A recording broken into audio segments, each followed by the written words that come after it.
you know, already. And the fact is that even though J. Edgar Hoover managed to eliminate the Black Panther Party as an organization, there are members of the Black Panther Party who still exist. They are still working in the community. Some of you probably have heard them, you know, speak at certain, you know, certain places, at that time. You know, Kathleen Cleaver, she's still, Jamal Joseph, he's a professor. Kathleen is a professor, has been a professor at several institutions. Jamal Joseph, New York University. He is Elaine Brown, former member of the Black Panther Party, who teaches and do a lot of things. Dr. Elaine Brown, some people say she's a doctor and so forth. Of course, many people also associate Angela Davis with being, you know, Black Panther Party, but she was a member of the Communist Party, which many people don't know. It's her affiliation with the Black Panther Party. Our party came through George Jackson, who was one of the Soledad brothers who was killed way back in 1971, or 72 sometime, or a year after his brother Jonathan was killed in the Marion County shootout. But George brought Angela into the picture. And Angela works a day. She's constantly speaking, you know, against the aggression of the United States government in many, many forms, many fashions. And not just dealing with prisons, but dealing generally with people specifically around, you know, prisons and around the globe. But again, prior to all of this, I was, you know, had been arrested, and I had came in contact with members of the Black Panther Party, and I like the ideology. I like the idea of you know, of blacks taking control of their own destiny, because they had never had full control of destiny. Someone else had always controlled the destiny of black people. But I also learned this, that not only was the destiny of black people controlled, but I went beyond that point there. I learned that many people were controlled by only a handful of people, a few people who had most of their own interests at heart. But this is what I learned about the Black Panther Party, and this is what at that time I ascribed to. So the fact that I escaped, I think it was, in hindsight, a good thing for me. Even though I had no ideology, I had adopted, I was a rebel, you know, with a cause, but the Black Panther Party gave me a rebel with a consciousness. Not only did I have a cause, but they gave me a consciousness. They gave me a rebel with a consciousness. And it was with this consciousness that I acted out in my belief toward the system. I was being held in, I was re-apprehended, being held in prison, and the prison was deplorable. I mean, you would have to fight the rat for your food. The New Orleans prison had been built over 50 years ago or more, 75 years ago, and it was dilapidated, run down. It was falling apart. The sewage was running 24/7 on the floor where you slept at. There were rats that you had to fight for your food. There were not just rats, there were mice that you had to. When I say rats, I make a difference, a distinction between rats and mice. Mice is a real small thing, but there was a stew of rats that huge that comes up from the sewage, that if you didn't get your food, and the food was really not a lot, the food was not very nutritious, but if you did not reach your food before the rat did, you had to fight the rat for it. And those clowns, we call them clowns, rats we call them, they would stand up on their hind legs and look like they were going to go to boxing with you. But I'm serious. I know it sounds, I am serious. That is the way it was. But these are the type of things that deplorable conditions that we were subjected to, that we were trying to eliminate. And we did some things to eliminate that. But what happened was this, that sometime in November, early November 71, they began shipping people out in truckloads by the National Guard, loading guys up from prison, sending them, taking them from the New Orleans Parish prison and bringing them to Louisiana State Penitentiary. I was in that first shipment, and two other individuals were in that shipment. That's you would hear about later on. Herman, Wallace, and Albert Woodfox also was in that group. However, I had a charge on me, probably maybe a charge of trying to aggravate them again, and I had to go to trial for that. And so they decided, the judge decided to call me back. I was in that admitting unit for about maybe 3 or 4 days, and they realized that I had an open charge on me. By this time, I had 43 years a sentence, but they wanted to call me back and give me more time. However, they eliminated that. They ran that time in with some other time. But I was called back to the New Orleans Parish Prison, and it was in that span of time in which I was called back. I was there from November until April or May 1972, November 71 to April 72. In that time, Herman and Albert, who had become members of the Black Panther Party while in New Orleans Parish Prison, there were also, and by the way, that I need to go back to a point to tell you about.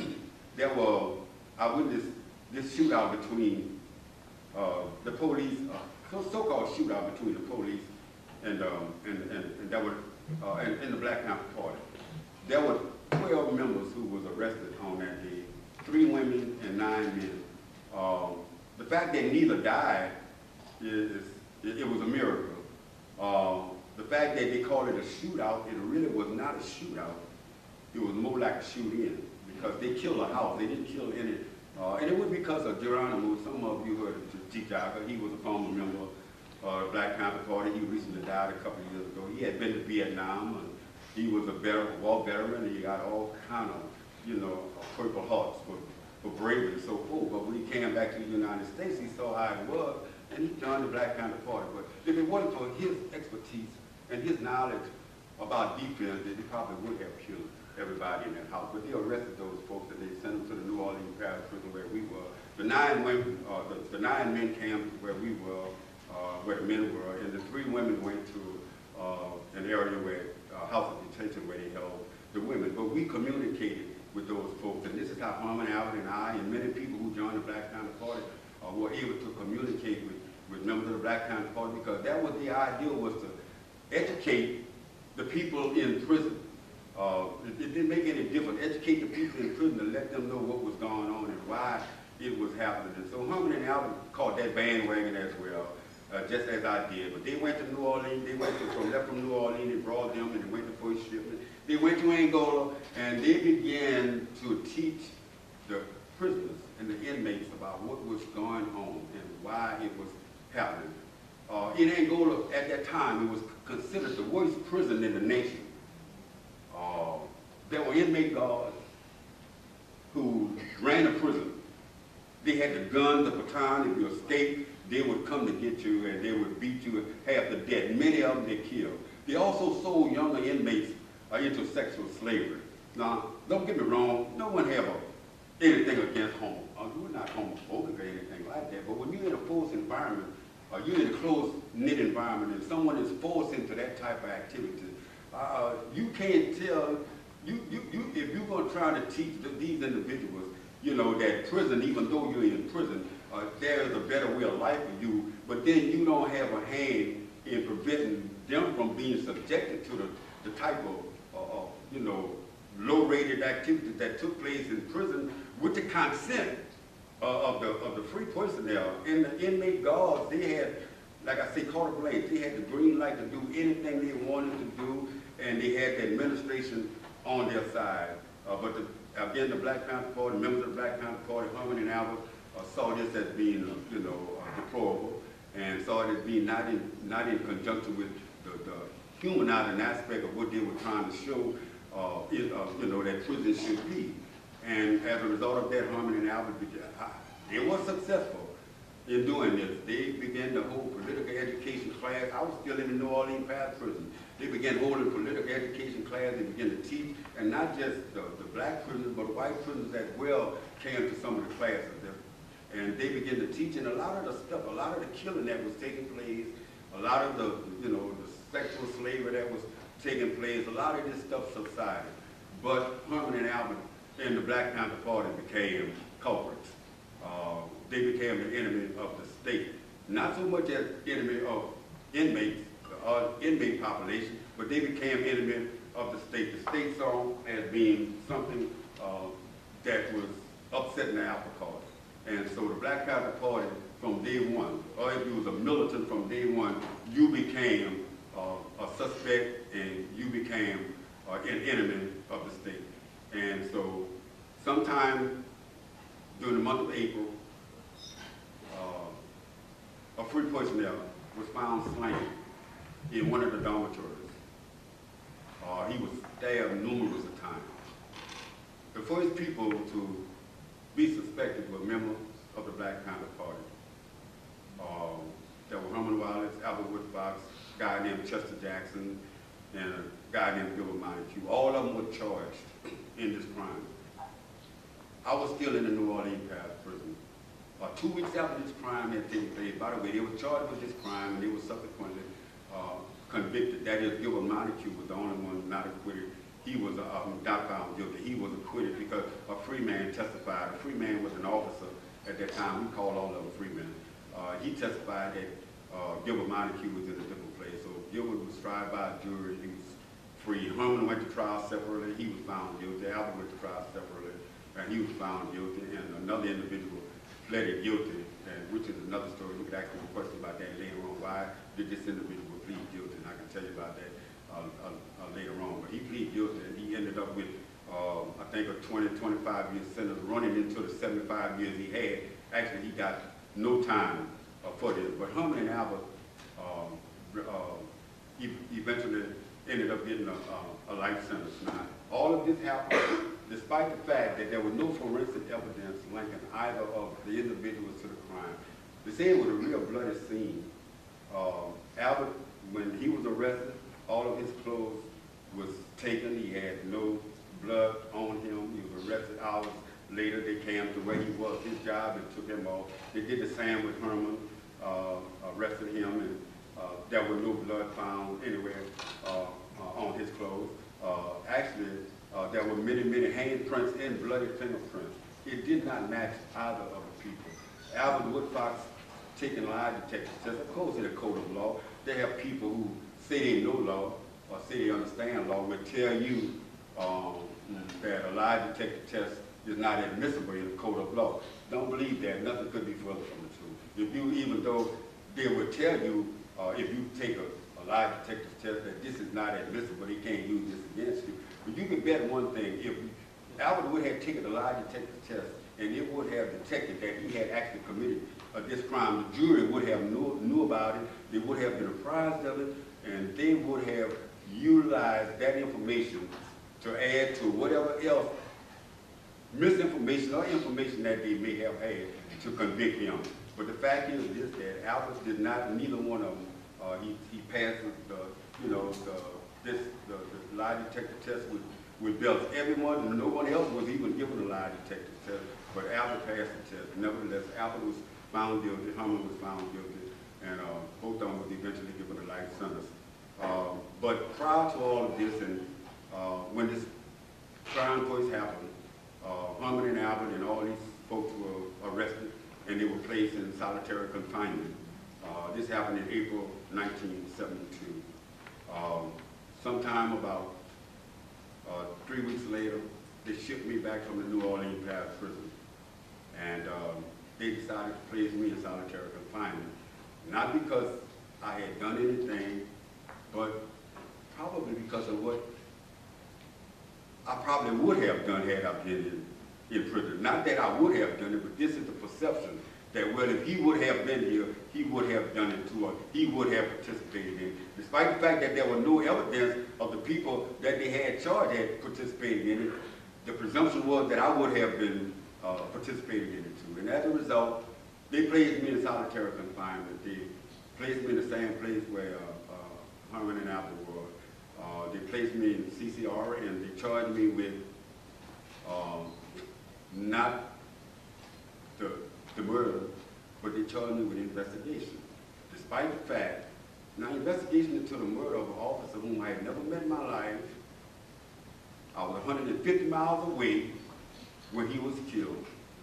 Nevertheless, they had me under investigation. They placed me in CCR and put me under investigation for this murder. It took me 20 years to find out, well, what am I being investigated for? I had no idea what I was being investigated for because I was not in prison when this incident happened. I never was a man in my life, but nevertheless, I was under investigation. And I was under investigation for more than 20 years. And one day, I found out from a classification officer that I was being charged, I was under investigation for the murder of a prisoner, this prison guard, whom Albert and Herman had been charged with, or falsely charged with, and falsely convicted of. And I learned this, that I was being being investigated for a crime that was committed, and I was not even in prison. And it was from this point on. Anyway, they investigated me for 29 years. Eventually, I obtained my freedom. I won my freedom. And the fact is that you know, if I would, unfortunately, would be brought back to Angola at this particular time, they would place me back in isolation, in solitary confinement, and place me under investigation for this. They could not really charge me with this crime, but they could make me guilty by proxy, because I was had become a member of the Black Panther Party. I knew Herman and Albert. My affiliation with them automatically associated me with some form of guilt in this particular crime. But in any event, I was there for 31 years total, and I was released after 29 years in solitary confinement. Herman and Albert, I was released, by the way, February 8th, 2001. That was more than 13 years ago.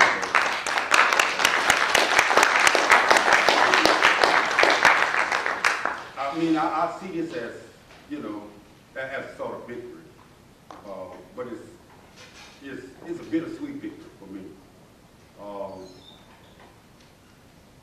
because Herman and Albert remained in prison while I was out that entire time, and Herman up until a time 6 months ago, maybe 7 months ago. By the way, Herman, after almost 41 years and almost 42 years in solitary confinement, the court overturned his sentence for this murder conviction. For this, I mean, they did not let Herman out because he developed cancer and died. They let Herman out based on the fact that all of the evidence charging him with this crime had been undermined. They could no longer hold him in prison. And the judge, not only did the judge overturn his case at this time, but ordered his release the same day that he overturned his case. But like I say, that was short-lived, because Herman had been diagnosed with liver cancer, and 3 days later, he died, and we buried him in New Orleans. But he was out. He got out. He died a free man. And by the way, we have a civil suit against, and I'm a part of it, a civil suit against the state of Louisiana. And I was able to see Herman Wallace. Actually, I was the one who brought the news to him that Herman and Albert, at least Albert and I were the one that brought the news to him that not only had his case been overturned, we told him that his case was overturned. We did not know until an hour later that the judge had ordered his release from prison. And then we were able to tell him an hour later that he was going to be released from prison. And he understood this, despite being debilitated to the point where he was, he understood that he was getting out of prison. And he got out, and 3 days later he died. But he died, quote, free man. But you know, we can say a lot about that. You know, justice delayed is justice. Not only justice denied, it is no justice denied. But the point is just that Herman died. He was not in chains. He died free, and we buried him in New Orleans along with his family. And a lot of members, former members of the Black Panther Party, he was given the proper burial. However, Albert remained in prison, despite the fact that his case has been overturned 3 times, twice by a federal court. Even now, Albert stands unconvicted of any crime. But the state of Louisiana, in the form of the Attorney General, Buddy Caldwell, decided to appeal again, the 3rd or the 4th time that he has appealed. And despite the money that has been spent on this case, despite all of the fact that all of the evidence in this case has been undermined, uprooted, the state of Louisiana will continue to hold, not the state of, I don't want to say the state of Louisiana, Buddy Caldwell, using the state of Louisiana, you know, as a platform, is keeping Albert Woodfox in prison, despite the fact that his case has been overturned twice by a federal judge and once by a state judge. 3 times. He remained in prison even to this day. And Buddy Caldwell is appealing that decision again. I mean, it's atrocious that they would allow this individual to have that many appeals, but that is the Constitution, that is the law. And this is why we have to go back to the point. We have to understand that just because something is legal, you know, it doesn't mean that it's moral, it is only correct. I don't care what the Constitution says. The Constitution is not deified and made holy. It wasn't written by the hand of God or the finger of God. Believe that, but there are people who believe that it is legal, it is moral, it is holy, it is just. Again, think about it. It was legal to own slaves, but it wasn't until people saw it being morally reprehensible. We have to begin looking at prison, not just prison, those who are wrongfully incarcerated in prison. We have to begin looking at prison like this, but we also have to begin looking at solitary confinement in the same light. When the judge sentences you to prison, or you go to prison, you don't get sentenced to solitary confinement. You get sentenced to prison. You don't get sentenced to solitary confinement to be housed in your cell 23, 24 hours a day, 7 days a week. Sometimes you don't even get out your cell. Everywhere you go, you're shackled, you're bound, you're gagged. And this is what is going on. Right at this particular time, they say you have, what, 80,000 people on any given day who are held in solitary confinement. But you know, that's a conservative estimate. There are many more than 80,000 because they got all of these detentions around the country, and you got thousands of them around the country that are holding people in solitary confinement whom you never hear anything about. These are the things that is going on in prison. Prison today is the new plantation. Oh yeah, this is the old plantation, but people are now seeing it as being the new plantation. And not only do it house, you know, just African Americans, you know, it houses something like 7 million people. Of course, some say, well, 2.5 million. And then if you count all of those people who are on some type of supervised probation or under some type of restriction, it's equal to 7 million. But I'm saying this, that at any given day, you have about 7 million people in prison. You just don't have the data. If you go around these thousands of prisons and thousands of detention where people are being held in cells 23 hours a day, sometimes 24, the number increases. It replicates itself 3 to 4 times. And this is why we have to take another look at prison. We have to redefine, you know, what prisons are and whom they serve. Of course, again, people you hear people talk about, you know, private prison, privatization of prison. All of this is good, but privatize the people who, you know, the Wagon Huts, the Correction Corporation of America, and all GEO, and all these people, the new name that they got. You know, yes, they are responsible for a sizable number of prisoners being held. But when you look at the totality of this, it's only a few 100,000. The biggest privateers of prisons in the United States is the American government. I mean, Wagon Hut, you know, Correction Corporation of America, GEO, all those.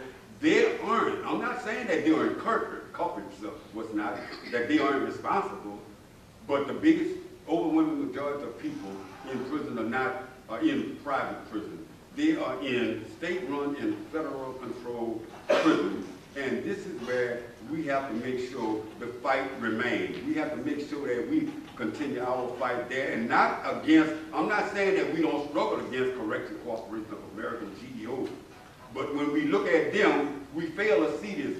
You know, we see the little mote, you know, in our eye. We don't see the beam, the great beam. And the great beam of imprisonment is the American government. They are the biggest privateers. And so we have to focus on that. And then, look, this big time money, I want some of you probably can articulate this much better than I can. You probably know more about the facts of what's going on with prison than I do. So you have a better insight and understanding than I do.